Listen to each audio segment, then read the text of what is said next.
Bien, reitero entonces un saludo muy afectuoso para todos en nombre de CIESA y de Infodex, su aliado, para quien desde donde hacemos, perdón, esta presentación que hemos titulado La gestión del desempeño como estrategia para aumentar la competitividad.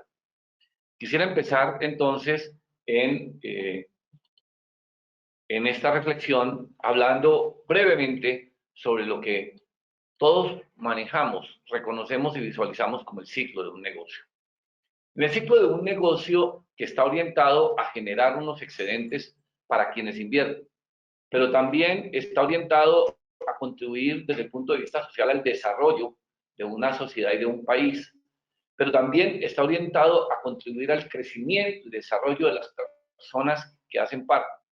Pero finalmente, y en última instancia, y lo más importante, el ciclo de un negocio debe entenderse desde la perspectiva de qué, no tanto de qué hace el negocio, sino para qué se hace desde el punto de vista empresarial un negocio, y es obviamente los clientes. En ese orden de ideas, entonces, entendemos que un proceso de un negocio tiene un ciclo muy sencillo, pero absolutamente importante. Arranca el reconocimiento de las necesidades de ese mercado, continúa y avanza a la identificación de los clientes mediante procesos de marketing, que en algún momento haremos una breve referencia. Eso nos permite realizar ventas de nuestros productos, sean ellos tangibles o intangibles, y desde luego tienen como resultado la compra de esos productos para concluir en una gestión que debe dar garantía del mantenimiento de esos clientes y sobre todo la sostenibilidad de la compañía en el largo plazo, que es lo que entendemos como la estrategia de servicio. La estrategia de servicio, dicho de manera muy breve, no puede ser entendida simplemente como un proceso reactivo, como una reacción ante una condición de un reclamo. Ese concepto reactivo creo que fue de los primeros que reconocimos y por supuesto hoy está bastante revisado.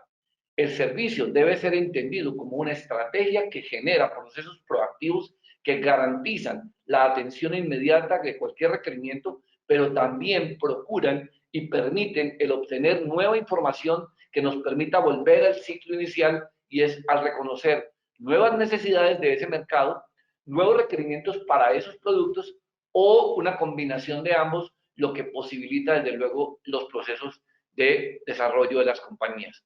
Es entonces como punto de partida del negocio. Pero uno podría decir, el ciclo de un negocio desde esta dimensión es muy obvio, es lo que hacemos todos. Y por eso la invitación que haremos hoy es que vamos más allá. No pensemos en la dinámica operativa del negocio, que es la que todos conocemos. Pensemos un poco en la dinámica estratégica, y aquellos actores a los que me refería al comienzo de esta presentación tengan un elemento fundamental en la acción, y uno de ellos, por supuesto, tiene que ver con la gente, con el equipo humano. Pero dicho de otra manera, es entender el negocio desde la visión de la estrategia y no el negocio desde la visión de la operación y de la generación de resultados que tienen que darse como condición sine qua non para el mantenimiento y desarrollo, pero que tienen que tener en la mitad unos procesos que así lo valoren. En ese orden de ideas, entonces la pregunta es, ¿qué hacer? Y entonces, ¿cómo podemos dinamizar un negocio? Y para poder dinamizar el negocio, nosotros debemos acudir a un principio fundamental, que es el de entender los negocios desde la visión estratégica. ¿Cómo lo hacemos entonces? Mediante estrategias. Y esas estrategias nos llevan a tener una dinámica diferente a la rutina y a la cotidianidad que a veces nos absorben en el desarrollo de nuestras tareas como gerentes, como directores, como presidentes, como líderes en general de cualquier organización que tengamos por delante, sea nuestro emprendimiento o sea el de una compañía hacia la cual brindamos nuestro apoyo desde el punto de vista profesional. ¿Cómo entonces dinamizar el negocio mediante estrategias? Y eso me lleva a una reflexión. ¿Y por qué pensar estratégicamente? La respuesta creo que es relativamente simple, sin embargo, tiene muchas connotaciones.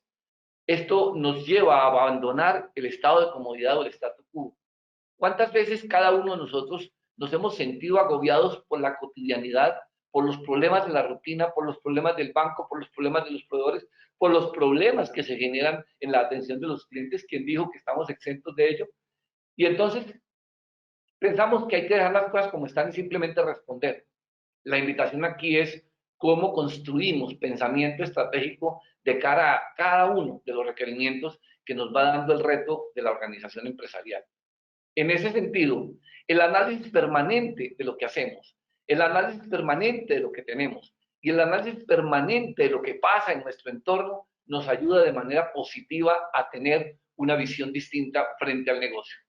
Y por esa razón, quiero invitarlos a entender la estrategia no como una acción teórica o como una dimensión que procede, como en efecto procede de la dimensión militar, que fue quizá donde más nos enseñó. A propósito, para quienes no lo hayan tenido la oportunidad de leer, déjenme recordarles y o invitarlos a un libro muy sencillo que se llama El arte de la guerra.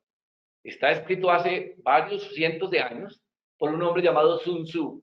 Y ese hombre en ese libro plasmó no un manual de guerra, sino un manual de filosofía y estrategia para entender que lo que sucede a lo largo de un proceso de estos tiene que ver con una acción inteligente que nos lleva a actuar en consonancia con las circunstancias, pero también en consonancia con los objetivos. Y eso es exactamente lo que hacemos en la empresa. Por esa razón, mencionaba la importancia de entender qué pasa afuera. Y entonces, en el centro de este planteamiento están nuestras empresas clientes, que son nuestro foco. Pero obviamente esas empresas clientes debo entender de ellas para poder abordarlas, como lo entiendo desde nuestra compañía, que tienen un medio ambiente inmediato, que tiene que ver con todos esos recursos, capacidades, dificultades, debilidades, limitaciones que tienen para operar.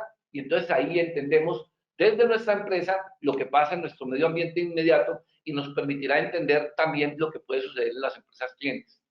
Esas empresas hacen parte de un sector y los sectores, aunque las empresas en general en el mundo tienen una misma lógica, una misma dinámica, obviamente los sectores obedecen a unos criterios técnicos que aproximan a los negocios y hacen que entendamos que tienen una forma más o menos estable y más o menos común y más o menos homogénea de generar comportamientos a su interior, pero también en su relacionamiento. Por eso entender el sector tiene valor. Luego tenemos en nuestra empresa, pero también en las empresas clientes, un medio ambiente relevante. Esos medio ambientes relevantes tienen que ver con aspectos, desde luego, geográficos, tienen que ver con aspectos sociales, tienen que ver con aspectos políticos, culturales, tecnológicos, legales, etc. Eso quiere decir que entender ese medio ambiente que es relevante para esas empresas, que no necesariamente es igual para todas, pero cuando van ubicándose dentro del sector, vamos encontrando factores comunes que nos permiten visualizar, hasta llegar al macroambiente, en el cual definitivamente, si en el relevante hay algún nivel de aproximación a la capacidad de actuar, en el macroambiente no hay por lo menos la capacidad de controlarlo. Entonces nuestra responsabilidad está en cómo actuar frente a ese macroambiente, entendiendo cada una de estas dimensiones y desde el centro de las empresas, sean las empresas clientes, las estamos visualizando, o nuestra propia empresa, debemos entender entonces que allí requerimos actuar con un principio estratégico para poder desarrollar. Solo para dejar esto como recorderis, como revisión de conceptos, si se quiere, o para darle contexto a esto que vamos a abordar en la mañana de hoy, permítanme hacer una manifestación alrededor de este concepto que llamamos la estrategia corporativa. Y la estrategia corporativa no es nada distinto que la capacidad que tenemos de definir un conjunto de elementos fundamentales que son válidos para toda la organización, independientemente del área, independientemente del cargo, independientemente de la responsabilidad. Y cuando es una organización que tiene integradas otro conjunto de empresas, o sea, bajo el modelo de holding, pues la estrategia corporativa viene desde la holding y en consecuencia las empresas y o las unidades de negocio deben tener absoluta claridad frente a ello para garantizar que hay un principio de acción corporativo que nos permite actuar en consonancia de lo que queremos hacer en el mercado. Y para eso simplemente quiero traer esta figurita que nos recuerda al gran Partenón de Grecia, que me parece que tiene una visión, una configuración que nos permite ilustrar estos elementos. Aquí lo que quiero mostrar son ejemplos, simplemente para ilustrarlos, que puede que se apliquen a una o más de sus empresas, pero lo que quiero mostrar es cuál es el concepto que hay de fondo. Lo que vemos en la primera parte es lo que hemos conocido como visión, pero si alguien lo quiere llamar la mega, si alguien lo quiere llamar el superobjetivo o el objetivo principal, no me preocupo. Créanme que yo no me apego a los conceptos por nombre.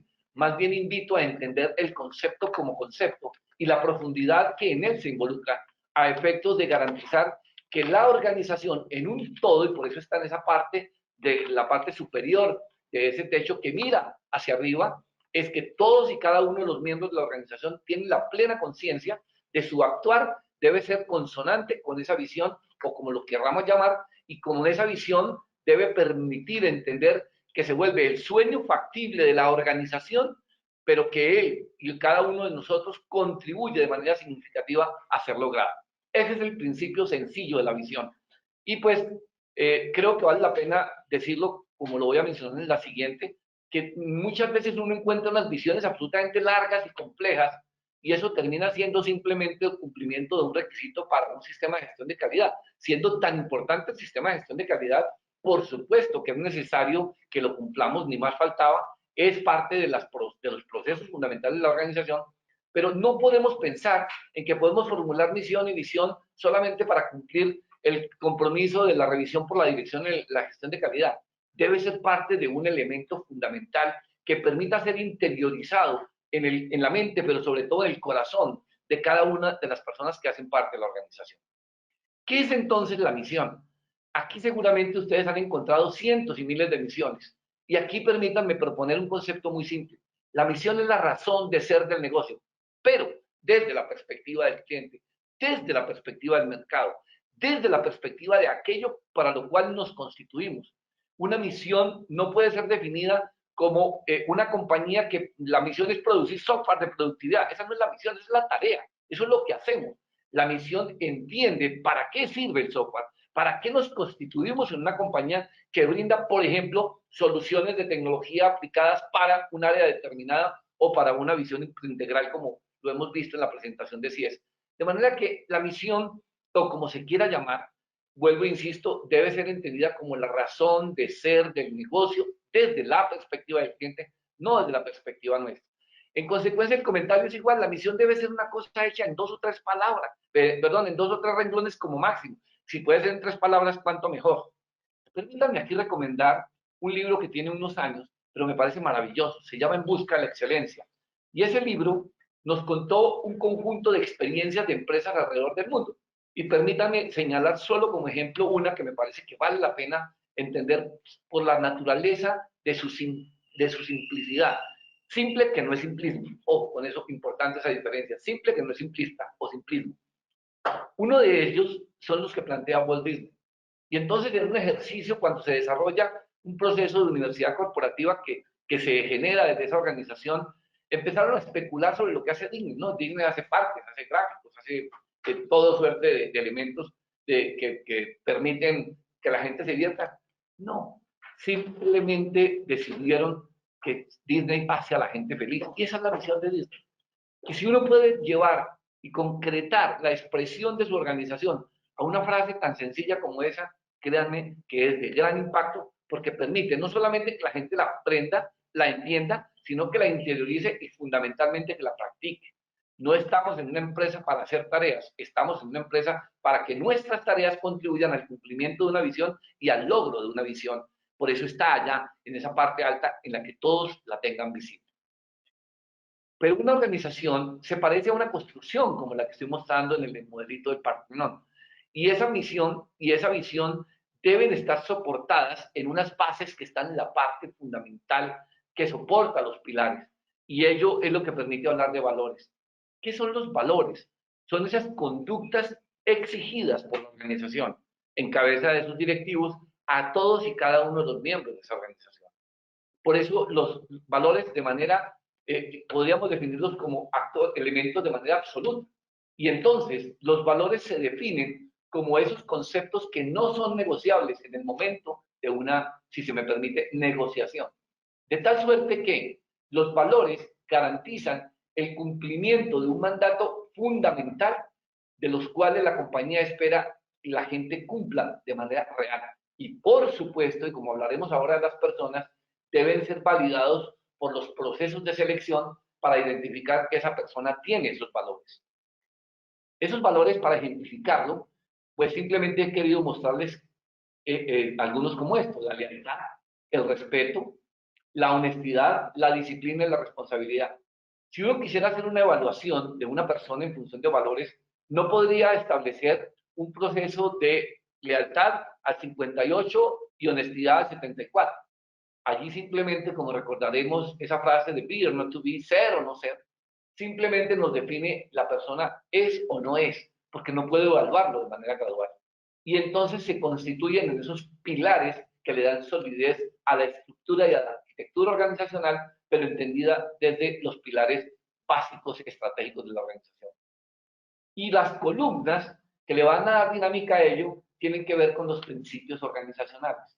¿Qué son los principios organizacionales? No es nada distinto que las conductas, estas sí, esperadas por parte de la organización desde su gente, fundamentalmente desde su gente, pero que pueden ser perfectamente identificadas y extendidas hacia cada uno de sus clientes. Pues, digamos, al cliente no le puede exigir, hacia cada uno de sus proveedores, hacia cada uno de sus actores, de sus canales, hacia cada uno de sus aliados, porque se convierten en esas formas de ser, de pensar y de actuar de la organización. Y en consecuencia, si llevara el mismo ejemplo de la evaluación, uno podría decir que una persona en vocación de servicio sí tiene 70%, o el liderazgo tiene 80%, o en comunicación asertiva tiene 50%, y que en consecuencia eso me da oportunidades de desarrollo de esas personas, temas de los cuales vamos a abordar. Entonces los principios se convierten en esas conductas organizacionales esperadas que, sumadas a los valores que son conductas exigidas y no negociables, le dan soporte al cumplimiento de la misión y a la búsqueda del logro de la visión en todos y cada uno de los procesos. En ese sentido, es pertinente que entendamos entonces cómo podemos construir, voy a presentar este gráfico completo para explicarlo completo, si me permiten, podamos construir, excúsenme, gracias, podamos construir una estrategia corporativa que quiero de manera lo más sencilla posible compartirla en este gráfico. Este gráfico, que lo he llamado el principio escalar, arranca desde lo que somos, arranca desde la izquierda, que somos como empresa, y desde luego tiene al otro lado el mercado, donde están nuestros clientes, donde están nuestros competidores, donde están todas las fuerzas de acción que actúan sobre los negocios, no solamente de nuestra compañía, sino de las demás compañías del mercado. Y para que suceda una acción que va desde el momento en que trabajamos en la empresa hasta llegar al mercado, entonces es necesario que sucedan unos procesos estratégicos aquí, que simplemente lo que quiero es compartirles brevemente en qué consiste. Pero antes de ello, ¿cómo se contacta esta empresa con este mercado? La forma de hacerlo es a través de estas líneas. ¿Qué le da el mercado a la empresa? Le da necesidades. ¿Y eso cómo se lo da? A través de la información. ¿Y cómo lo obtiene la empresa? A través de sus propios procesos de búsqueda de información y de relacionamiento con su mercado. ¿Cuál es la respuesta de la compañía, de la empresa o de la organización, como quisiéramos definirla, al mercado? La respuesta está en soluciones, y las soluciones están expresadas en productos, ellos tangibles o intangibles, dependiendo de su naturaleza, pero que finalmente son productos. Aquí permítanme hacer una pequeña digresión. Es muy común que oigamos a las personas hablar de productos y servicios. Yo invito, esta es una invitación personal, lo digo con el mayor respeto y aprecio, a que hablemos de productos tangibles e intangibles y démosle al servicio un valor estratégico, como el que sugería el comienzo de esta presentación, para que todo el mundo entienda que servicio no es un departamento, que servicio no es una persona, y mucho menos que servicio es un conjunto de personas que atienden reclamos. Servicio debe ser una estrategia que involucra a la organización como un todo, bajo una dimensión, insisto, proactiva, no reactiva, y bajo una posibilidad de garantizar la estabilidad de la organización con procesos de fidelización de los clientes. Entonces, los productos, como se nos propongo aquí, son tangibles o intangibles, y ustedes pueden verificar cómo los productos intangibles tienen componentes tangibles. Por supuesto, no creo que sea necesario entrar en ese concepto, pero esa es la respuesta de interacción entre la empresa y el mercado. ¿Cuál es el primer nivel de la estrategia? Es la estrategia de negocio. Y por eso quise hacer esa ilustración anterior. Allí es donde definimos lo que somos, pero fundamentalmente para qué somos, para quién lo somos, y en virtud de ello, qué es lo que debemos brindar para convertir eso que definimos como la generación de valor al mercado, expresada a través de los productos y, por supuesto, todos los procesos que están involucrados para relacionarnos con ellos. Cuando la estrategia de negocio o estrategia corporativa está suficientemente clara y tiene la solidez de los valores y principios a los que me referí, entonces podemos decir que el siguiente nivel está en la estrategia de mercadeo. ¿Qué es la estrategia de mercadeo? Para ponerla en términos muy sencillos. no es otra cosa que la definición de un conjunto de variables que garantizan el abordaje de un mercado de manera fundamentalmente consciente. ¿Y a qué me refiero con fundamentalmente consciente? Porque hay un concepto sencillo que vale la pena retomar. Una estrategia es ante todo una decisión. Una estrategia no es un invento, no es una reflexión, es una decisión. Esto es lo que vamos a hacer. Y como es una decisión, yo tomo decisiones en uno o en otro sentido y tomo decisiones, por supuesto, necesariamente en una parte del mercado o en un mercado muy grande. ¿De qué dependerá ello? Dependerá, primero, de la estrategia corporativa o de negocio que hemos definido, segundo, de la estrategia que estamos formulando en términos de mercadeo, y tercero, de las capacidades y posibilidades, pero contrastadas con las oportunidades que me brinda el mercado, que las debí visualizar desde el ejercicio de la estrategia corporativa. Cuando esa estrategia de mercadeo o de mercado, que algunos la llaman, está definida claramente, podemos pasar al siguiente nivel, que es la estrategia comercial. ¿Qué tiene la estrategia comercial? Fundamentalmente dos procesos reina, por llamarlo de alguna manera: la estrategia de ventas y la estrategia de servicio. Ellos deben ser procesos complementarios que garanticen no solo la armonía entre lo que ofrecemos, sino en cómo lo ofrecemos y cómo lo atendemos. Por eso, insistiendo en el servicio y su valor estratégico, quiero recordarles que el servicio no es una cosa que se hace después de la venta, sino que el servicio empieza incluso antes de la venta. Entonces, la actitud del vendedor, en la actitud de la empresa como un todo, en la forma en que abordamos, en los canales que tenemos, en la calidad de información que prestamos, está inmersa la estrategia de servicio.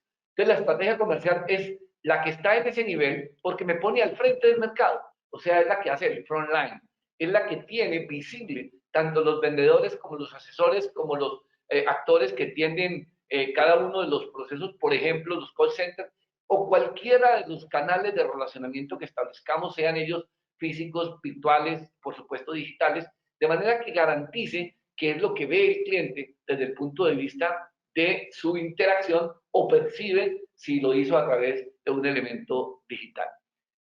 Estos tres elementos tienen unos niveles que yo me he permitido llamar el principio escalar porque construyen una escala.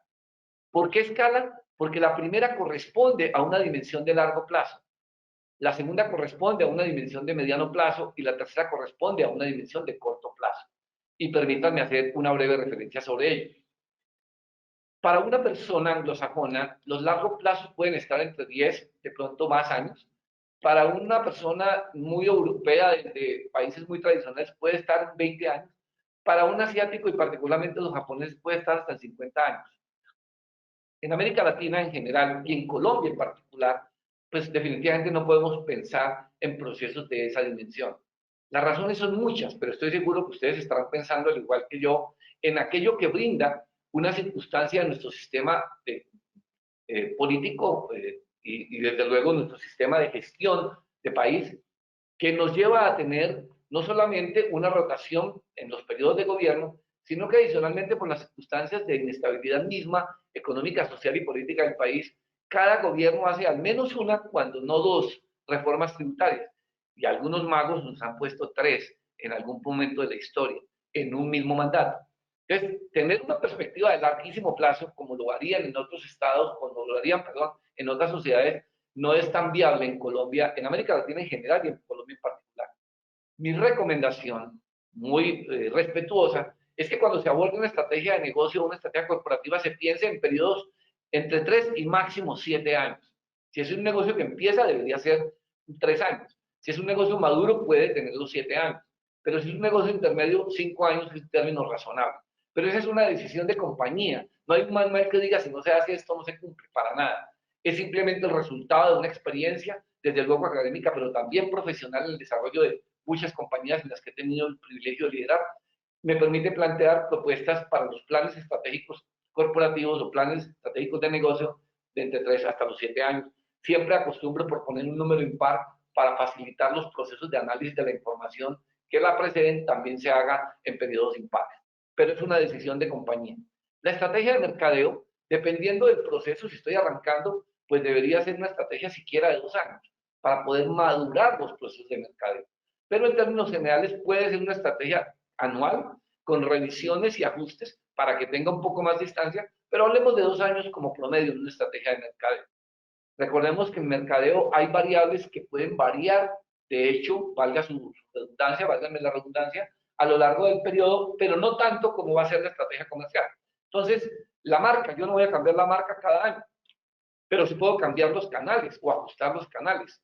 Yo puedo hacer estrategias que tienen que ver con el empaque, pues no lo puedo hacer cada año porque seguramente el nivel de costos va a ser impactante, pero sí puedo hacer cambios en lo que tiene que ver con la forma en que comunico la propuesta de valor de la compañía. Y entonces, esa que está dentro de la estrategia de comunicación en general, que puede tener dos niveles, la comunicación institucional, que muestra elementos de la marca y de la compañía, o de la comunicación comercial, la que llamamos publicidad, que es la que me permite motivar la venta a través de cualquiera de los medios de los que hoy disponemos. Entonces, en aquella de publicidad puedo tener campañas que pueden ir variando en un periodo a otro, que puede ser incluso varias en un año. Entonces, aquí, como lo digo yo con alguna frecuencia, en marketing casi todo es relativo, casi nada es absoluto, y por consecuencia debemos entender que hay variabilidad y capacidad de acción distinta frente a esos procesos. En resumen, en el pasado se hablaba de las 4 P's. Yo me he permitido proponer que en el siglo XXI no podemos seguir dependiendo de promoción plaza, publicidad de promoción plaza, producto y precio, sino que hoy debemos entender la complejidad del mercadeo que va más allá, y he producido un documento que se llama el marketing estratégico más allá de las 4 P's, para hablar de tres grupos de variables, unas asociadas al producto, donde puede estar el portafolio, el producto mismo, la marca, el empaque y el precio, por supuesto. Otras asociadas a la comunicación, donde puede estar la publicidad como tal, donde está la promoción, el merchandising, las relaciones públicas, y otras que se pueden ir generando, y otras que están asociadas a la gestión, que recoge incluso la logística, que en el pasado era un entendimiento desde el punto de vista administrativo y de soporte, hoy debe ser entendido como parte de las acciones de mercadeo. Por supuesto, la venta, el servicio, el trade marketing y todas aquellas cosas que impulsan la acción para lograr resultados. Dicho de resumen, me refería ahí a la estrategia de mercadeo para un mediano plazo. ¿Y cuál es la estrategia comercial? Se concreta en la acción de ventas y servicio para darle la fuerza que ya mencioné al servicio. Esa es la que ve el cliente y por eso esa es de corto plazo. Esa en Colombia es perfectamente válida entenderla como una estrategia anual. Siempre hacemos presupuestos de ventas anuales y debemos hacer presupuestos de retención de clientes anuales y debemos hacer estimaciones de churn que vamos a tener de los clientes para garantizar que ese churn sea infinitamente menor al número de colocaciones que hacemos a través de los canales y tener clientes nuevos que son obviamente los que me van a garantizar no solamente el mantenimiento, sino el crecimiento del desarrollo. De manera que en este principio escalar, en resumen, lo que quería compartirles es la importancia de ver estas dimensiones que corresponden no solamente a unos variables de tiempo, sino al contenido implícito que lleva finalmente unas líneas como esta verde que señalo por acá, como si fuera una línea continua, que garantizan hasta llegar al mercado un concepto fundamental, mis amigos, y es la alineación estratégica. Si la estrategia comercial no responde a la lógica de la estrategia de mercadeo, tendremos dificultades. Y si la estrategia de mercadeo y por supuesto la comercial no responden a la estrategia de negocio, tendremos dificultades porque no habrá una organización alineada y entonces simplemente la presidencia o la dirección general de la compañía con su equipo construyó un proceso estratégico, pero la gente en el front line, en la calle o frente al cliente o frente al computador, está actuando de una manera que no responde a esa estrategia de negocio. Entonces, la importancia radica fundamentalmente en esa alineación estratégica que garantice la consistencia de los procesos.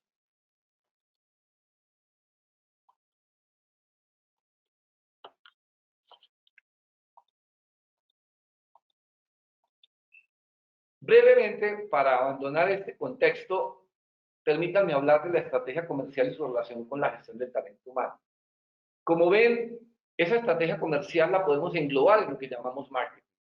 Y en eso que llamamos marketing, pues está marketing puro, entendiendo el marketing como esa acción, ese proceso, esa disciplina que puede y tiene la posibilidad y la capacidad y debe tenerla de, en primer lugar, conocer los mercados, en segundo lugar, dimensionarlos, en tercer lugar, valorarlos, en cuarto lugar, cuantificarlos y en quinto lugar, cualificarlos, para decirlo de una manera general. Eso hace marketing puro. Para ello hay toda una serie de tareas. Pero luego viene un concepto que es el de venta. ¿Qué hace ventas como parte de ese proceso integral? Pues lo que hace es conquistar los mercados que hemos desarrollado a partir del proceso y hemos identificado el proceso de marketing. ¿Y qué hace servicio? Fidelizar esos mercados. cuidar esos clientes, procurar que esos clientes mantengan su relación en la compañía y en consecuencia podamos tener de ellos una definición que nos permita ver que podemos tener clientes a futuro a partir de las acciones. Entonces, ¿cómo quiero relacionarlo acá? De una manera sencilla. ¿Partimos de dónde? De las necesidades. ¿Quién reconoce las necesidades? Las personas. ¿Y de dónde están las personas? En la gestión del talento humano. ¿Quién desarrolla los productos? Por supuesto que con la ayuda de la tecnología, de las máquinas, de todo el proceso productivo, pero los productos los diseña, los piensa, los siente la gente, el talento humano. ¿Quién atiende a los clientes? La gente.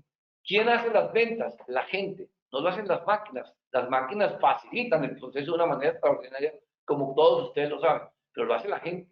¿Quién brinda el servicio? La gente.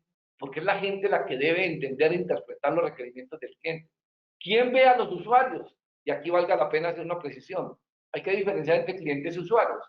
Para ustedes como compañías entienden claramente que el cliente es aquella entidad que expresa a través de sus directivos, a través de sus funcionarios, unas necesidades, pero los usuarios son aquellos que van a ser, como su nombre le indica, usuarios o consumidores de los productos que ustedes desarrollen y que en consecuencia deben tener el contacto directo. Entonces, marketing debe pensar no solo en clientes, sino en usuarios. Es más, cuando pienso en marketing puro, pienso más en términos de usuario y de consumidor. Por eso hablamos hoy de la experiencia del usuario, que se valida tanto en servicio, pero realmente lo que me permite es entender que el producto desarrollado genera esas respuestas.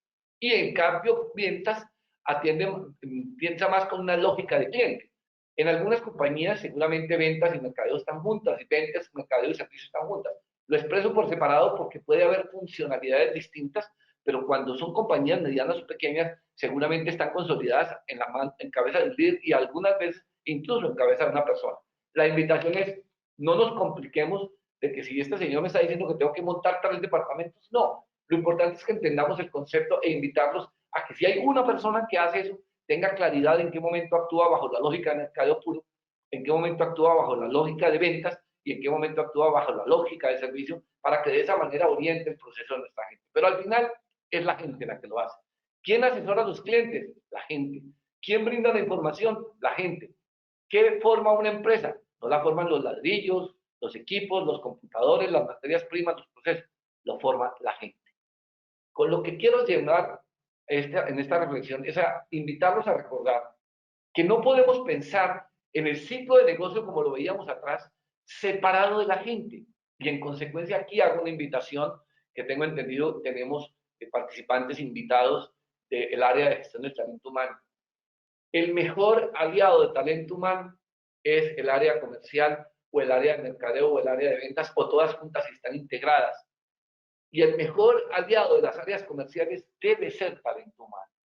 Mi invitación respetuosa y muy afectuosa para la gente de talento humano, y lo digo y perdónenme que lo mencione de esta manera con conocimiento de causa, porque así como he sido vicepresidente de mercadeo y ventas, también he sido director nacional de gestión humana en una gran compañía, lo que me permite entender que esa relación es absolutamente, no solamente necesaria y debe ser recíproca, sino que debería ser casi simbiótica.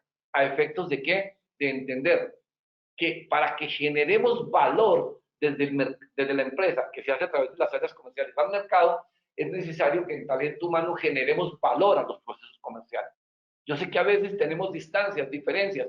Yo sé que a veces desde talento humano vemos a los comerciales como personas que están improvisando, como que venden lo que no hay, como que generan los problemas. No, son personas que como nosotros se van a equivocar y que seguramente van a necesitar procesos de desarrollo y de formación como los vamos a ver ahora.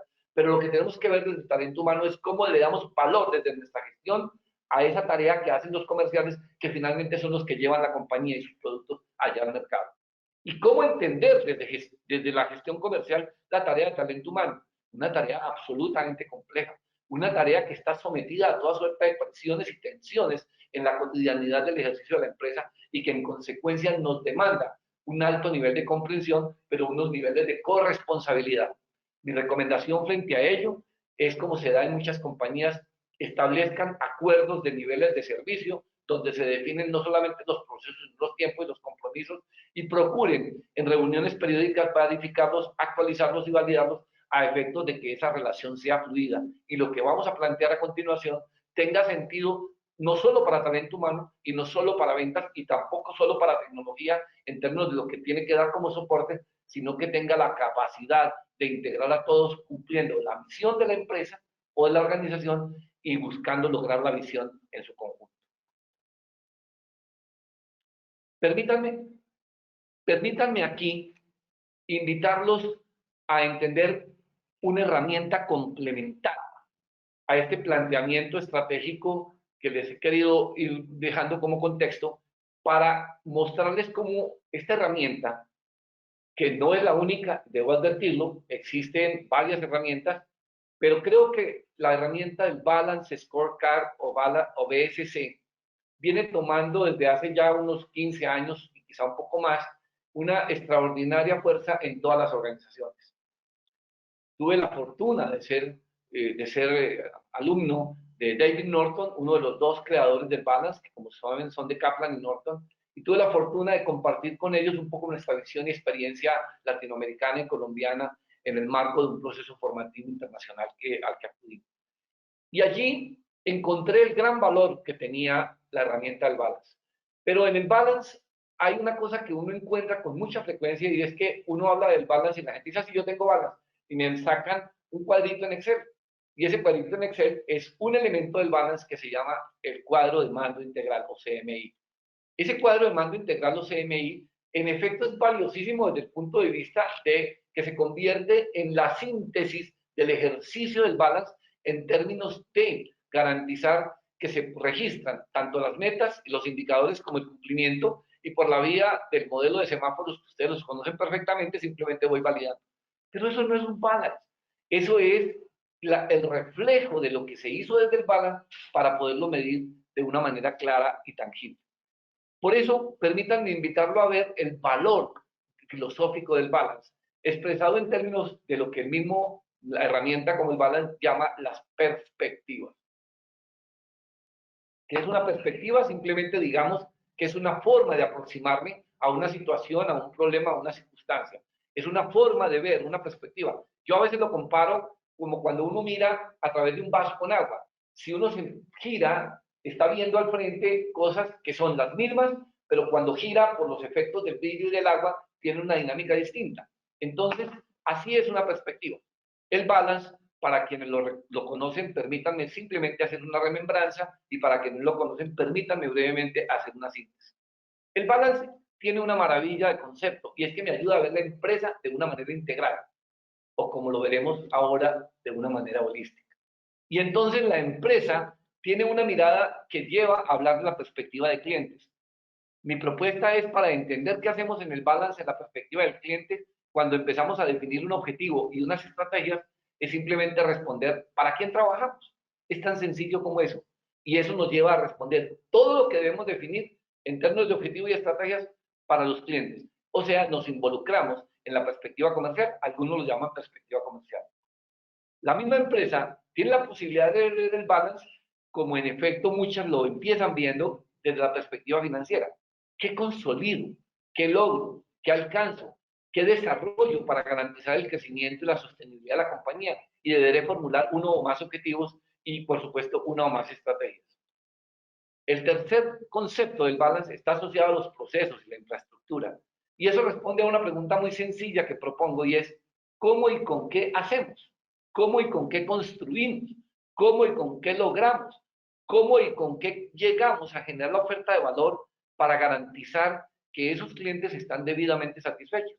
Entonces, los procesos e infraestructura no son de menor importancia. Algunos lo llaman procesos internos, saben, como lo dije al comienzo, que a mí no me preocupa si los nombres los cambian, lo importante es que el concepto lo mantengamos para la claridad de lo que queremos desarrollar y actuar. Y entonces los procesos le dan la razón a ese cómo.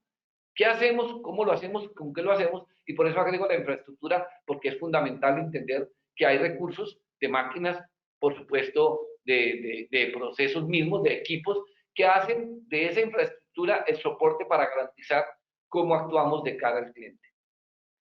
Y la cuarta perspectiva que trae el balance es la perspectiva de aprendizaje organizacional. Esta responde a una pregunta muy sencilla que formulo en términos de con quién trabajamos. Entonces, allí están las tres preguntas base de partida. ¿Para quién trabajamos? con quién trabajamos, cómo y con qué, y después qué consolidamos. En esta perspectiva es donde está la gente, es donde está aquello que nos va a ocupar en los próximos minutos para hablar de cómo actuar de cara a las personas. Pero permítanme compartirles antes de entrar en el detalle de la perspectiva del aprendizaje y en particular de la gestión del desempeño, permítanme presentarles una consideración que tuve la oportunidad de plantearle al señor David Norton. En Colombia, también sucede en América Latina, hemos entendido que mirar a la comunidad es simplemente hacer un trabajo de RSE, responsabilidad social empresarial. Pero para muchas organizaciones que uno tiene la oportunidad de verificar, encuentra que se quedan bajo una dimensión muy corta, si me permiten el término, aunque sea duro, muy pobre. Y entonces nos limitamos a decir que hacemos responsabilidad social empresarial porque hacemos una fiesta a los niños en abril o en octubre y hacemos una entrega de regalitos en los barrios cercanos en diciembre. Y se acabó. Y tenemos cumplida la responsabilidad social empresarial. Yo, sinceramente, y permítanme hablar en primera persona, yo creo que es una visión demasiado limitada y pobre. Y de ahí entonces que me permití proponer que entendiéramos que la comunidad fuera una quinta perspectiva y que esa quinta perspectiva tuviera un valor verdaderamente estratégico. Y voy a darles dos razones sencillas para ello. La primera, si ustedes ven a la izquierda de la perspectiva de comunidad, están los clientes y a la derecha o un poco más abajo está la de la organización. Esa fue la ubicación que yo propuse al profesor Norton y le expliqué esto que estoy compartiendo con ustedes hoy. ¿Por qué? Porque la comunidad me provee los clientes, pero también la comunidad me provee las personas. Entonces la comunidad se convierte en un elemento fundamental con el cual yo debería interactuar, no solamente para lograr aceptación en términos de lo que hoy, lo que hago, lo que presento, lo que desarrollo, sino que debería tener una relación que me permita obtener, en el buen sentido de la palabra, una especie de retorno de las posibilidades que me da la comunidad, como en efecto trato de mostrarlo desde esta perspectiva. Y entonces es la comunidad donde tengo clientes, y esos clientes se pueden organizar en otras comunidades en función de los gustos y preferencias que lo debo identificar a través del proceso de marketing, al cual me referí brevemente. De tal manera que la comunidad tiene un valor extraordinario y mi propuesta respetuosa para quien hace una estrategia corporativa es incorpore al menos un objetivo que tenga que ver con la comunidad y al menos 3 estrategias que sepan cómo van a interactuar. Seguramente la primera vez es un ejercicio muy cercano, muy pequeño, pero pasemos de esa condición de un tanto de lisonja de que llevamos regalitos a la gente pobre, porque es que la comunidad tiene pobres y tiene ricos. Y entonces hay necesidades para los pobres de una naturaleza, pero también los ricos tienen otras. Y posiblemente en aquellos, para no hablemos de ricos, aquellos que tienen mejor condición de vida, sus necesidades tienen respuesta en mis productos. Entonces tengo que tener una mirada estratégica de cara a la comunidad y esa es una invitación que quiero dejar para ustedes muy amablemente en esta presentación. Conclusión, esto del balance, visto desde la filosofía, de las perspectivas, me permiten una mirada holística a la empresa. Y es que entendamos que el proceso no es piramidal, sino para efectos de la estructura, pero el proceso es horizontal desde el punto de vista de las responsabilidades. Y todas y cada una de las áreas en la organización tienen la obligación de contribuir desde su conocimiento, desde su experticia y desde su capacidad al ejercicio de la misión y al logro de la misión como un proceso común, como un proceso concluyente. Pero decía que nos íbamos a detener en la perspectiva de aprendizaje, porque claro, entra a ser el aspecto central de nuestra presentación. Y permítanme entonces compartir con ustedes este esquema que estoy seguro es tan sencillo para reconocer como lo que hacemos en un plano cartesiano, donde vamos a trabajar las dos variables, la variable X expresada en el tiempo y la variable Y expresada en el desarrollo. Recuerden que estoy haciendo zoom en la perspectiva de aprendizaje organizacional para llegar a hablar de aquello que titulamos en esta charla la gestión del desempeño y su contribución a la competitividad. Paréntesis simplemente para reubicarnos. El eje Y representa el proceso en el cual o en el momento en el cual incorporamos las personas a la organización. Pero antes de Y hay unos procesos previos. Hay un direccionamiento estratégico al cual me he referido brevemente y en cada una de sus etapas. Dentro de ese direccionamiento propuse un modelo que es el del balance, pero que tenganlo claro de que pueden usar cualquier modelo. Pero lo que yo quiero invitarlos es, si miráramos desde el balance, hay un objetivo que se llama aprendizaje organizacional. Si hay otro modelo, simplemente el objetivo de recursos humanos o como se quiera llamar, los nombres nunca me preocupan, me importa la esencia. Y entonces, en el orden descendente del direccionamiento aparece un objetivo de aprendizaje y en consecuencia debe haber una estrategia de capital humano. ¿Por qué hablo de capital humano? Por una razón sencilla. Yo invito a quienes desarrollan una tarea alrededor de la gestión del talento humano que cambiemos el concepto de recurso humano. Y la razón es muy simple. Permítanme proponer una cosa que parece de perogrullo. Los recursos se gastan, el capital crece. Y si algo tenemos como responsabilidad los gerentes en las organizaciones es de contribuir al crecimiento del capital. Por supuesto, el capital económico para garantizar el retorno a los accionistas. Pero eso no se logra si no he logrado también el crecimiento del capital humano como elemento fundamental, núcleo fundamental de la organización. Entonces, una estrategia o a varias estrategias de capital humano van a venir. Y dentro de esa estrategia van a aparecer unos perfiles y esos perfiles me definen qué gente requiero para esta organización. Y es donde la tarea de la gestión del talento humano adquiere un valor extraordinariamente importante.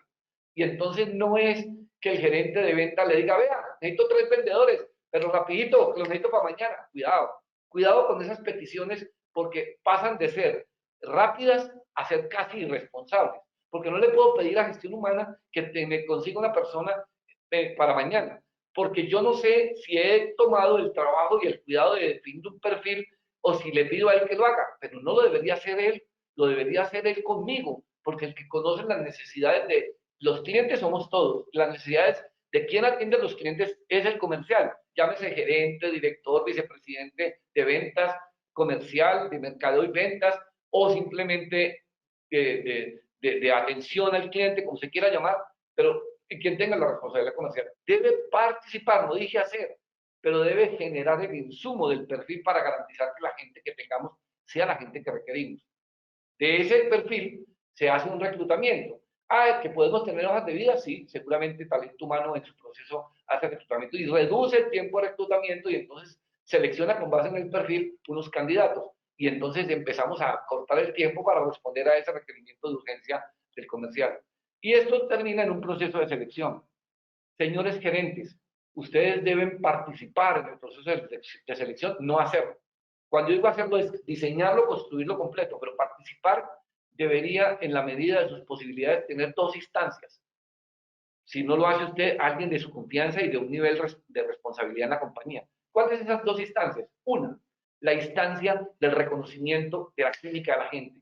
Una charla de minutos, les aseguro que en minutos uno identifica cuál es la relación que tiene esa persona, cuál es el impacto que me deja y cuál es el engagement que me produce esa persona como posible aspirante a la compañía. Con 3 preguntas los gerentes que hagamos son suficientes para decir, vaya al proceso. Y el proceso de selección lo debe administrar talento humano. No pretenda usted manejar los vendedores, reclutarlos, seleccionarlos y también hacer los procesos siguientes. Dejemos que cada quien haga su tarea. Y para las empresas pequeñas que puedan estar pensando, ahora me toca montar un departamento de gestión de talento humano, no se preocupen. Los procesos de selección, incluso los de recruitment, los hacen universidades con un extraordinario aplomo y con una gran capacidad de acción a condiciones muy favorables, a veces incluso gratuitas en consultorios psicológicos, que nos ayudan a las empresas a tener recursos para no tener que pensar que porque voy a tener una operación comercial, tengo que montar un departamento. Eso lo define usted en su estrategia, no lo defina por un problema, defínalo en función de la estrategia. Y aquí debo decir una cosa simple.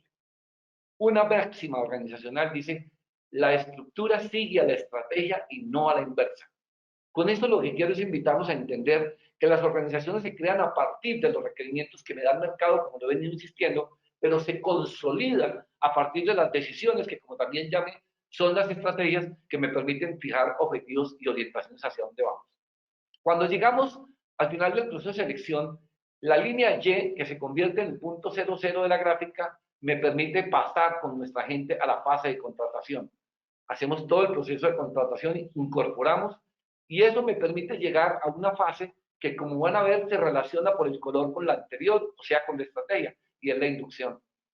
No podemos llegar a incorporar a la gente sin una inducción. ¿Y qué es la inducción? Para que no me digan que usted complica el proceso. La inducción no es más que ubicar espacio temporalmente a un colaborador para que sepa a dónde llegó, qué tamaño tiene esta organización, cuáles son sus líneas generales de acción, cuáles son su visión, cuáles son los valores que le vamos a exigir y cuáles son los principios que vamos a esperar de sus conductas. Una inducción no puede ser sentar a una persona en una sala oscura para que vea un video de media hora para que se aburre. Cuando llegamos a preguntarle cómo le pareció, le encontramos dormido. Una inducción puede tener elementos de esa naturaleza. Para eso existen hoy todos estos medios virtuales que se las puedo mandar previamente. Pero una inducción es un ejercicio que transmite la primera experiencia de alguien autorizado por la compañía de cara a la bienvenida que queremos dar a una o varias personas. Y ahí empieza el discurrir de las personas.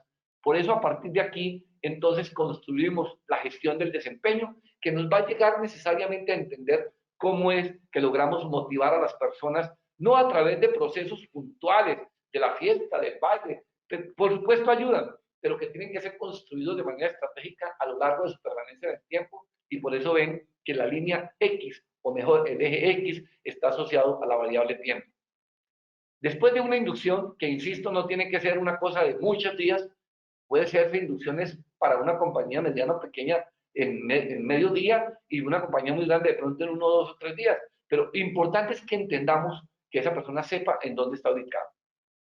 Y allí pasamos al entrenamiento. Y permítanme mostrarlo conjuntamente con el siguiente, que es la capacitación. Cuando hago este ejercicio, permítanme decirlo, en el 90% de los casos encuentro respuestas que el entrenamiento es práctico y la capacitación es teórica. O que la capacitación es donde enseño los productos y el entrenamiento es donde lo mando al campo. De esas hay toda suerte de respuestas y obviamente pues este no es un foro y no voy a molestarlos preguntándoles qué opinan y cómo lo definen. Permítanme darles una opinión muy respetuosa y ustedes tendrán la oportunidad de acopiarla, apropiarla y si así lo consideran, interiorizarla en sus organizaciones. El entrenamiento y la capacitación no se diferencian por la teoría y por la práctica. O sea, la diferencia no está en el método, está en el objetivo. Y de nuevo, volvemos a la mirada estratégica de los procesos. ¿A qué me refiero con que no está en el método, sino en el objetivo? Sencillo. Yo puedo entrenar a alguien de manera teórica y de manera práctica. Y puedo capacitar a alguien de manera teórica y de manera práctica. O sea, que no es privilegio la capacitación, porque termina entendiéndose la capacitación como la carreta que me echan en la empresa y entonces el entrenamiento el que me sirve. Y eso es muy delicado que así sea percibido por la gente. Y eso también debe tener una característica y es de ser continua, porque yo puedo programar sesiones de reentrenamiento y de recapacitación, así como puedo a veces, cuando la compañía cambia dramáticamente, volver a procesos de reinducción. Y estos deben ser procesos que tengan algún nivel de actualización y esa sí es una responsabilidad que se coordina desde la visión corporativa que tiene gestión del talento humano. En consecuencia, permítanme proponer a ustedes el entrenamiento es el desarrollo de habilidades para el ejercicio de una tarea o de un puesto de trabajo, mientras que la capacitación es el desarrollo, la formación, la generación de potencialidades o el desarrollo de potencialidades y más bien la búsqueda de potencialidades para una persona, hacia una persona para el ejercicio de una vida. Entonces, ¿qué quiero con esto decir? ¿Qué quiero decir? En el entrenamiento, que primero es una obligación de la empresa, pienso en el empleado como empleado, en el colaborador como colaborador. En la capacitación pienso en la persona. Ya no estoy pensando en el empleado. Lo que pasa es que cuando yo tengo una persona que tiene un buen nivel de capacitación en virtud de lo que hace la compañía, esa persona lo más seguro es que revierte sus niveles de productividad complementarios con el entrenamiento y el conocimiento que tiene de productos, de procesos, de organización, de todo aquello que le corresponde como empleado y entonces tengo una buena persona que termina siendo un buen empleado. En síntesis, la capacitación, a mi juicio, tiene un valor absolutamente estratégico. El entrenamiento es una obligación de compañía, punto. ¿No? Eso obviamente que es estratégico en la medida de que contribuye al conocimiento, pero no genera a largo plazo. El entrenamiento se acaba mañana y si usted es una persona que lleva 5 años haciendo lo mismo, lo cambia, a los 2 meses se le olvida mucho lo que ya sabía en 5 años, porque tiene que estar enterado de lo que hoy hace. La capacitación queda aquí, en la cabeza, pero sobre todo en el corazón de las personas. Por eso la capacitación, permítanme decirle un título que le doy, hace parte de eso que llamamos el salario emocional de las personas, porque muestran cómo, en efecto, el desarrollo de procesos que piensan en la gente y así lo perciben, en efecto, generan un alto nivel de compenetración y compromiso, y por eso conducen arriba en todas las gestiones del desempeño a la motivación, como están viendo la carrera de la persona. Brevemente, pues cuando ya tenga una persona suficientemente entrenada y capacitada, va al campo de acción y debo supervisarla. Supervisión que debe generar unas también etapas, unas dinámicas que garanticen que no tiene un carácter coercitivo y positivo, sino un carácter de orientación para buscar hacer las mejores cosas. Eso no quiere decir que no se corrija, eso no quiere decir que no se llame la atención, eso no quiere decir que no se sancione cuando algo se hace mal hecho y se considere que hay mala fe. Y eso quiere decir que no pueda producirse incluso desvinculaciones en un proceso de supervisión. La responsabilidad está en cabeza del jefe. Por eso es que yo, cuando alguien me dice, pues que el jefe de talento humano es fulano, no, el primer jefe de talento humano de cada empleado es su jefe inmediato. Y es quien conoce la cotidianidad, conoce la potencialidad y conoce la capacidad y sabe cómo puede aprovechar desde luego esas capacidades de la persona. Evaluación del desempeño.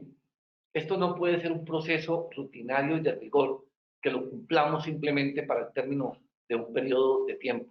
La evaluación del desempeño debe estar orientada a garantizar que los objetivos fijados como organización, como unidad de negocio, como área de trabajo y obviamente como departamento o unidad específica fueron los que se ejecutaron y se cumplieron o no se cumplieron. Y ello debe estar asociado a un proceso de retroalimentación que garantice un plan de desempeño que posiblemente me devuelva o a reentrenar o a hacer reinducción o a brindar más capacitación y desde luego a mantener un nivel de supervisión dependiendo de los resultados que encuentre. ¿Qué pasa entonces con la compensación? La compensación no es simplemente administración de salarios, no es simplemente la liquidación de nómina. Eso lo hacen las herramientas que nos ofrece CIESA. Eso lo hacen las herramientas que desarrollamos en las compañías a veces, hasta de los simples Excel, hasta llegar a herramientas un poco más elaboradas. La compensación es parte de la estrategia de gestión del talento humano en el entendido que se le retribuye a una persona por sus esfuerzos ordinarios y también, ojalá, por sus esfuerzos extraordinarios. Y por eso la compensación se define así: ¿cómo compenso el esfuerzo en términos del reconocimiento de la compañía a una tarea bien hecha y desde luego cumpliendo objetivos? Y por eso la compensación me cierra ese proceso de gestión del desempeño de una buena manera, que concluye en procesos de motivación que están permanentes en cada una de esas etapas y me lleva a hablar de dos procesos que son fundamentales, que siempre y cuando se hayan dado permiten contribuir al cumplimiento de la Y. Recuerden que en la Y está el desarrollo de la persona que tiene ese nivel ascendente y es todo el proceso de desarrollo y promoción, o promoción y desarrollo. Algunas empresas lo llaman plan carrera. No perdamos de vista, señores gerentes, que trabajar con gente que es tan buena o más buena que nosotros, eso no es un riesgo, eso no es una amenaza, eso es una dicha, porque tengo quien me ayude a impulsar, porque a veces los gerentes nos sentimos en la soledad del poder y a quién tengo. Y resulta que a veces tengo gente en mi equipo que puede ser tan buena como yo, y por qué no a veces uno encuentra que en algunas condiciones o en algunas habilidades, en algunas competencias, hay gente que puede ser más buena que yo. Lo que tengo que hacer es aprovecharlo y potenciarlo, desde luego manteniendo el nivel de la responsabilidad, de la seriedad y los niveles de criterios de subordinación que correspondan para garantizar que no se incumplan las cosas en función del reconocimiento excesivo a alguien. Manteniendo eso, que estoy seguro ustedes como gerentes lo viven en cada momento de la vida, piensen en cómo una persona puede crecer en la organización. Y eso es tan sencillo como sentarse con el área de gestión del talento humano y mirando todos los perfiles y mirando todos los procesos y mirando los planes de crecimiento de la compañía, identifiquemos los mejores desempeños para ir pensando en cómo preparamos a la gente a los siguientes procesos. La gente se puede enfermar, la gente se nos puede ir, la gente se puede aburrir, la gente simplemente cambia de estatus o cambia de ciudad o cambia de planes de vida y en un momento dado se nos puede ir, y no hay cosa más compleja para una compañía que entrar a suplir un cargo estratégico cuando no lo estaba esperando que sucediera. Alguien debe estar preparándose para ocupar un cargo, sobre todo que tiene responsabilidad. Y tratando de finalizar este concepto de esta visión estratégica de la gestión del talento humano, simplemente los invito como complemento del plan de desarrollo, de la promoción y desarrollo de la sucesión. De esto pocas veces se habla en las empresas. Y resulta que, así como debo prever cómo puede una persona hacer su carrera a lo largo de una estadía en la compañía, pues yo también debo pensar en cómo puedo encontrar sucesores. O bien porque yo soy el propietario y quiero tener descanso el que me merezco después de unos años de trabajo y debo tener algo en la compañía que me suceda, o bien porque estoy pensando en cómo puedo generar crecimientos en áreas donde ese gerente se va a ir a otra área de responsabilidad y tenga unas personas que lo puedan suceder de una manera ojalá planificada, ojalá estructurada, ojalá apoyada. Y aquí es donde talento humano tiene de nuevo un valor estratégico. En resumen, hablar de gestión del desempeño no es hablar de una evaluación de desempeño, es la integración de estos subprocesos que todos hacen parte de la gestión del talento humano, pero deliberadamente le he dado el color azul a esta gráfica para que ustedes vean cómo se conecta con el proceso anterior al que me referí al comienzo de esta charla, que garantiza que cada acción que desarrollamos está asociada a la estrategia corporativa, a la estrategia de mercadeo, a la estrategia comercial o a todas juntas a efectos de pensar en hacia dónde transcurre la compañía. Permítame entonces ahora hablar de la gestión del desempeño como un proceso estratégico organizacional con unos elementos generales que por supuesto el tiempo no nos permitiría profundizar, pero que sí quiero dejarlos como conceptos de reflexión. Y allí destaco, dentro de toda la gestión del desempeño, el tema de la compensación, porque la compensación debe ir más allá del salario.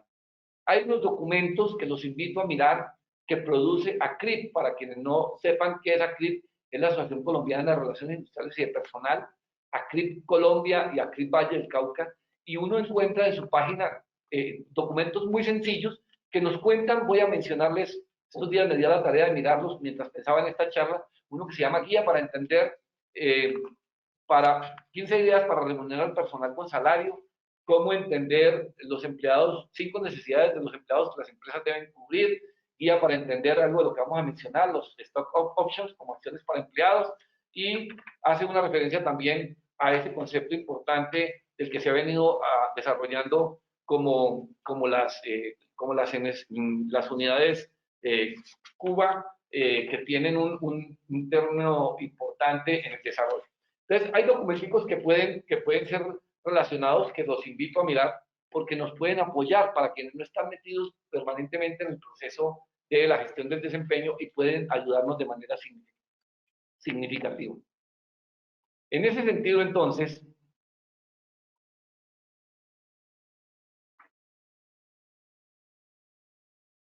empecemos por hablar de la problemática que se desarrolla para la gestión del desempeño y que nos lleva a entender cómo puede haber soluciones que nos ayudan a tener la herramienta. Lo importante es que nosotros construyamos el concepto que las herramientas están dadas en función de todas las ofertas que nos pueden brindar, por ejemplo, si es en poder, y lo que el mercado nos va desarrollando y lo que ustedes van construyendo a lo largo del proceso.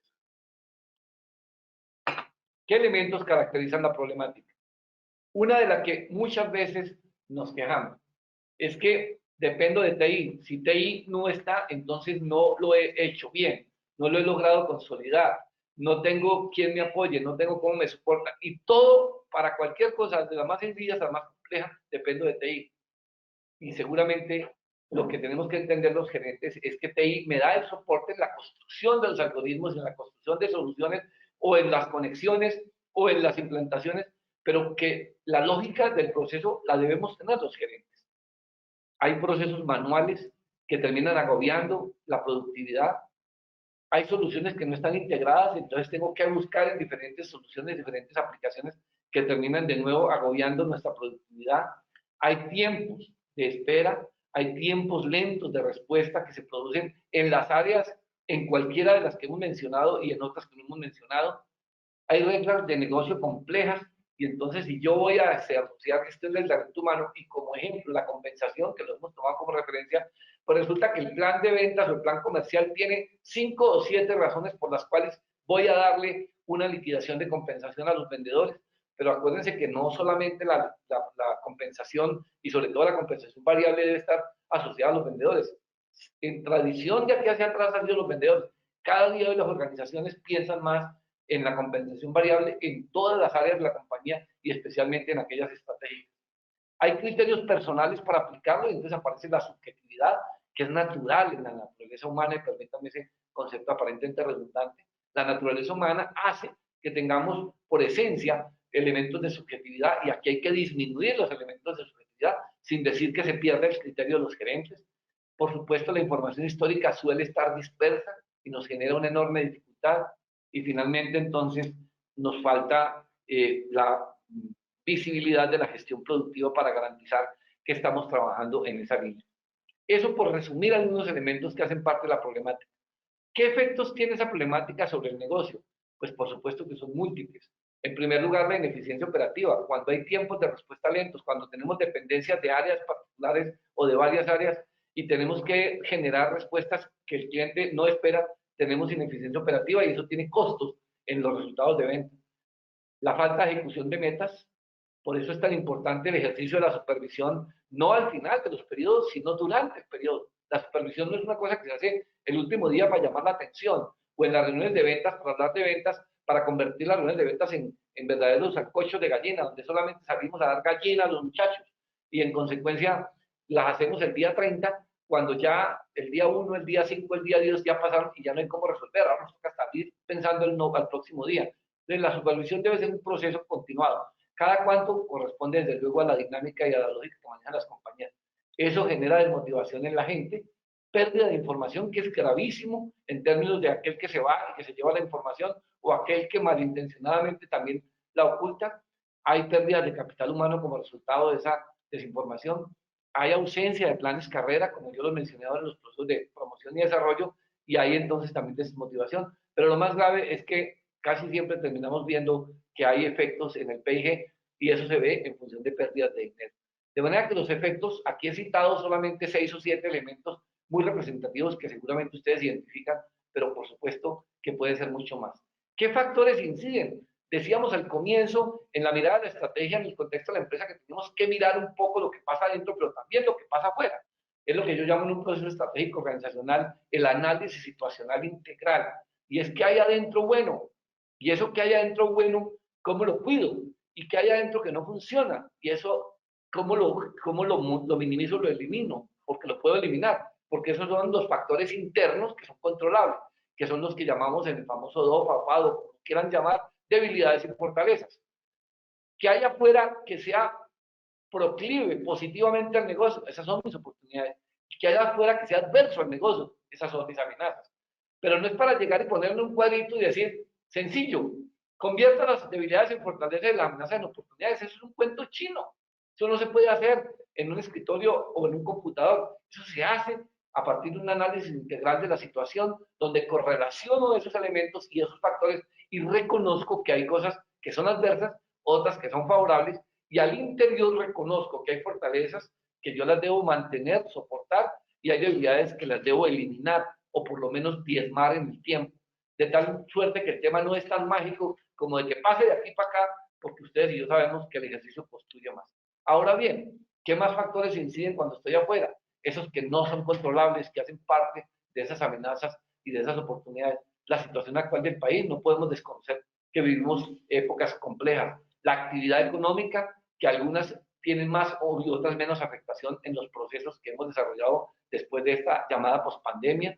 El tamaño de la empresa, que a su vez define una estructura, pero esa estructura define obviamente unas capacidades, la competencia, cómo actúa, y todos estos elementos debo tenerlos en cuenta en el desarrollo de un análisis integral, que no estoy diciendo que hay que hacer la persona de evaluación de desempeño, sino lo que quiero es invitar a que entendamos la complejidad de esos procesos que me llevan a entender que debo acudir al apoyo en procesos distintos o en procesos complementarios. Para verlo en el ejemplo de la compensación, tipos comunes de compensación. ¿Cuáles son los tipos comunes de compensación? Pues los tipos comunes de compensación son los que están definidos en el corto plazo, que son conocidos por todos ustedes, cuando compensamos por desempeño en función de objetivos, en función de productividad, en función de ventas, en función de reconocimiento. Y eso me lleva necesariamente a entender que están dentro del modelo tradicional y que están dados en función de mi capacidad y desde luego amarrados a mis objetivos. Entonces tengo que entender que yo no puedo fijar arbitrariamente, y cuando digo arbitrariamente no es porque yo doy la orden, sino arbitrariamente es porque lo hago sin considerar otros elementos, unos elementos de compensación. Allí me ayuda mucho gestión del talento humano, pero me debe ayudar el área financiera para entender el impacto sobre el área financiera y sobre el negocio desde el punto de vista de los números, pero también definitivamente tiene que ayudarme mi capacidad para visionar cómo construir una estrategia para resolverlo. Y entonces puedo trabajar en esas 3 dimensiones, en esas 4 dimensiones. Y en el largo plazo hay una modalidad que se viene imponiendo en dos dimensiones. Una, en hacia quiénes. En el pasado solo lo veíamos para los vendedores. Hoy cada día están mucho más orientados a toda la gente. Y por eso entonces hablamos del capital social y del no capital social. Cuando hablamos del capital social es cuando yo le doy opciones a la gente sobre opciones, sobre acciones de la compañía. Y aparecen los llamados bonos diferidos, las stock options, los phantom stock o los phantom share también, como se llaman, o sea, acciones fantasma, y los planes pensionales. Muy brevemente, los bonos, pues claramente definidos, casi que hacen parte de lo que vimos en productividad. Las opciones de opción me permiten ver esas llamadas acciones fantasmas, que son simplemente, son beneficios que le entrego a la persona mientras esté en la compañía, pero si se llega a ir, no tiene el derecho a, y puedo generar unos periodos en los que se hace acreedor a esas opciones, pero cuando se va, pues ya no tiene ninguna posibilidad, y si no cumple el periodo de tiempo, también lo puedo hacer. Y lo mismo sucede con las diferentes modalidades de acciones. Entonces, en efecto, lo que hacemos es garantizar que podemos motivar a las personas con un plan de compensación donde él se sienta que mientras está en la compañía participa del capital social. Y en los planes de opciones, obviamente las acciones, opciones de acciones, yo tengo que definir unas reglas de juego, que por supuesto no voy a entrar en el detalle, pero que ustedes con sus áreas de gestión del talento humano, sus áreas jurídicas, deben definir en qué condiciones se dan, cómo se liquidan, qué pasa si se va, qué pasa si se va antes, qué pasa si después de que se vaya hay una valoración de la compañía, y aparece toda una modalidad que por eso les decía, denle una mirada a los documentos que produce Activ, que eventualmente vienen saliendo información sobre esto. Y un comentario final, se han vuelto de alguna manera muy de moda trabajar estas modalidades en las startups, que son muy cercanas a ustedes, seguramente algunos de ustedes manejan startups, y en consecuencia hacen que una cosa que no mencioné, pero quiero recordar, y es que cada día la gente joven tiene menos propensión a estar más tiempo en la compañía, entonces tenemos que buscar que la inversión que hacemos en una persona, bien sea porque me lo traigo de otra compañía o porque lo preparo de manera intensiva, pues yo tenga retorno a través de una modalidad como esta que se vuelva atractiva y le permito la posibilidad de que él sienta que cuando la empresa crece, él va a crecer, pero además tiene un doble efecto, y es que la contribución que él hace en función de sus objetivos a los objetivos corporativos, que son los que producen dividendos, y los que producen dividendos le dan beneficios a los accionistas, él pueda tener un beneficio marginal bajo unas condiciones, como les digo, previamente determinadas. Y en términos de no capital social, es simplemente cuando no involucro la propiedad de la compañía y aplico el concepto de los bonos o por proyecto o por la incorporación en tareas específicas en las cuales puedo tener el desarrollo. Entonces, es una referencia muy general, pero que quería compartirla con ustedes. ¿Cuál es el proceso orientador de esto? De nuevo, de donde partimos, el direccionamiento. ¿Cuál es la invitación en un direccionamiento? Fijar objetivos que tengan características SMART. Recuerden que los SMART son aquellos que son específicos, medibles, alcanzables, de retorno y que están definidos en el tiempo. ¿Cuáles son las estrategias que responden a esos objetivos? Un objetivo es un propósito a ser alcanzado, para decirlo de una manera sencilla. Una estrategia es un curso alternativo de acción para lograr el objetivo. Deben ser claras, deben ser transparentes, deben ser fáciles de comunicar y, por supuesto, ese fácil de comunicar debe ser fácil de comprender. Los planes operativos que dependen de las estrategias pues deben tener elementos claros de medición, debe definir métodos de pago, debe tener el origen de la cifra, cuál es la idoneidad de los actores, tanto quien reporta la información como quien la administra, quien produce los resultados, los reportes finales para las liquidaciones y por supuesto de quien la administra y quien en última instancia hace la aplicación respectiva. Y la definición del modelo corporativo de cualquiera de estos elementos que hemos mencionado tiene de nuevo algo que mencioné atrás y es que esté alineado con la estrategia. Si no está alineado con la estrategia, realmente vamos a tener enormes dificultades. ¿Qué debemos entender? Las acciones para su desarrollo, diseñar los grupos objetivos. Entonces, ¿qué vamos a evaluar y cómo lo vamos a evaluar? ¿A quién? A esos grupos que definimos arriba. Como decía, tradicionalmente a los vendedores, pero cada día deseamos involucrar a más actores. ¿Qué factores debo considerar? Factores culturales tales como los perfiles a los que me referí, las competencias, las diferencias personales, porque las hay, y las políticas deben tener una definición de políticas en términos de variables y de métodos de medición. La implementación es el do it, hagámoslo, ejecútese, cúmplase, mídase en función de los objetivos. Y por supuesto la evaluación y seguimiento que no puede faltar para entender los resultados, definiendo unos métodos de evaluación previa y unas acciones sobre el desempeño para garantizar el proceso. ¿Cuál es el elemento que aparece aquí? La capacidad importantísima para solución de controversias. Para esa solución de controversias, lo que nos ayuda en estos procesos, permítanme simplemente referir aquello que conocimos como el famoso FAB, que no es el jabón, por supuesto, el FAB que responde al acrónimo de Feature, Advantage y Benefits, para entender que cuando nos concentramos en el tema comercial, podemos ver que un producto, una solución que yo implemente, debe tener un conjunto de características, que debe ser clara, que debe estar alineada con la estrategia, que debe tener métricas sencillas, que debe evitar las pérdidas de dinero, que debe ayudar a la capacidad para la solución de controversias, como ya lo decíamos. Y eso me lleva a las ventajas. Las características es la configuración estándar de un producto. Los beneficios no están en las características ni en las ventajas. En las características está la configuración y en las ventajas un poco en la ampliación y la aplicación.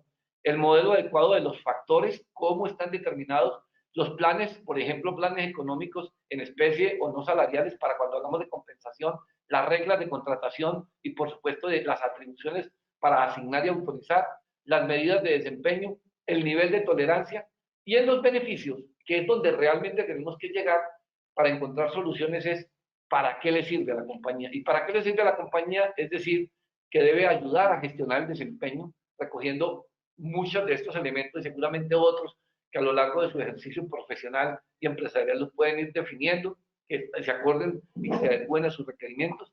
El beneficio debe estar en cómo mueve voluntades, tanto las voluntades directivas como las voluntades operativas. El beneficio debe estar en la personalización de objetivos, no en la personalización de criterios que lo hagan subjetivo, sino de objetivos a las personas o a los cargos para garantizar que estén trabajando en una línea de pensamiento. Facilitar la gestión del cambio. Cualquier plan de estos que se implemente debe facilitar la gestión del cambio, debe ayudar a flexibilizar los costos. Ustedes y los financieros que estén aquí en este auditorio saben tanto mejor que yo que la variabilización de los costos ayudan a contribuir de manera significativa al margen y, por supuesto, incrementa la motivación, la retención y el desempeño, porque pretendemos que un proceso de gestión del desempeño que incluye, entre todos los elementos que dimos, la compensación, ayudan a que no se me vaya la gente. Y por supuesto, un negocio que no tenga retorno sobre la inversión no pueda ser considerado un negocio que genera valor a sus accionistas. Mis amigos, hasta aquí quisiera compartir mis ideas con ustedes y si al final hay un espacio después de la presentación que hará Juan y que hará Héctor de la compañía Infodec, ¿tienen alguna pregunta que yo pueda responder? Tómense la libertad de hacerla. Si quieren escribirla a un chat y me la responditen, tendré mucho gusto de hacerlo. Y no quiero más que agradecerle a Ciesa y a Infodec por esta amable invitación, pero especialmente a ustedes por la amable atención, esperando haber dejado reflexiones que contribuyan a su desarrollo empresarial. Muy buen día para todos, un abrazo y muchas gracias.